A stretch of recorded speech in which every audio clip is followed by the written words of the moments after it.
Hi! Welcome to my vlog!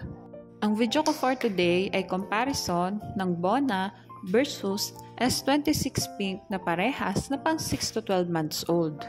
Ang Bona na pang 6 to 12 months old ay dating Bona Meal. Nag-rename nga lang sila at makikita naman yon sa box nila. At guys, pasensya na kasi ngayon bino-voice over ko na lang kung napansin na Bona na pala yung dating Bona Meal. Kaya dun sa mga visuals na na-edit ko ay Bona Meal na pangalan ang ginamit ko. Request nga pala ito ng isa sa mga viewers ko. Maraming salamat po sa tiwalang ibinibigay nyo sa akin sa tuwing magre-request kayo ng review ng mga gatas. Tulad nga ng dati ay magbe-base ako sa nutrition facts at ang measurement ng gagamitin ko ay yung 100 grams of powder. Okay, simulan na natin. Sa energy, carbohydrates, lactose, sugars, and linoleic acid lamang ang Bona Meal. Ngunit wala itong dietary fiber. Samantalang lamang naman ang S26 sa dietary fiber and linolenic acid. Ngunit walang naka-indicate sa nutrition facts nito na sugars. Samantalang pantay naman ang dalawang gatas sa protein and fat. Sa arachidonic acid and DHA, lamang ang S26 at wala naman ang Bona nito. Doon naman sa trans fat, wala na akong tsinekan kasi wala naman itong health benefits. Kahit ka na mas lamang ang Bona Meal sa amount ng nutrients, ay mas madami ako nakitang compounds kay S26 na wala sa Bona Meal.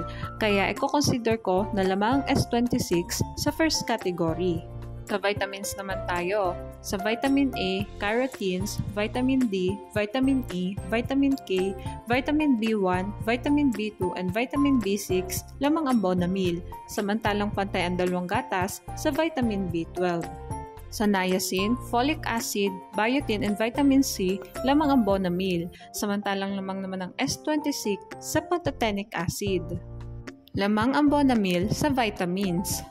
Okay, mag-proceed naman tayo sa minerals. Sa calcium, phosphorus, magnesium, iron, zinc, copper and iodine, lamang ang Bona Meal. Samantalang lamang naman ang S26 sa manganese. Sa sodium and selenium, lamang ang Bona Meal. Samantalang lamang naman ang S26 sa potassium and chloride. Lamang ang Bona Meal sa minerals. Magtungo naman tayo sa other nutrients. Sa nucleotides, lysine and arginine, lamang ang Bona Meal. Ngunit wala itong lutein and taurine. Mantalang lamang naman ang S26 sa lutein, taurine, and choline. Ngunit wala itong lysine and arginine. Lamang ang Bona Meal sa other nutrients. Magtungo naman tayo sa price ng gatas na parehas kong kinuha sa Lazada. Lagi ko nga ipapaalala na ang presyo ng dalawang gatas na ito ay pwedeng mag-iba depende kung saan shop nyo sa titingnan. Nga sa nakita ko, yung dalawang gatas na ito ay may parehas na bigat na 1.2 kg, ngunit mas mahal ang S26 ng 772 compare sa Bona Meal. At tingnan na nga rin natin ang ingredients ng dalawang gatas na ito. Ang dalawang gatas na ito ay parehas ngang base sa skimmed milk. At sa emulsifiers naman, ang Bona Meal ay may dalawang emulsifiers, samantalang S26 ay meron lamang isa. Ang emulsifiers nga pala ay additives and consider safe naman ito.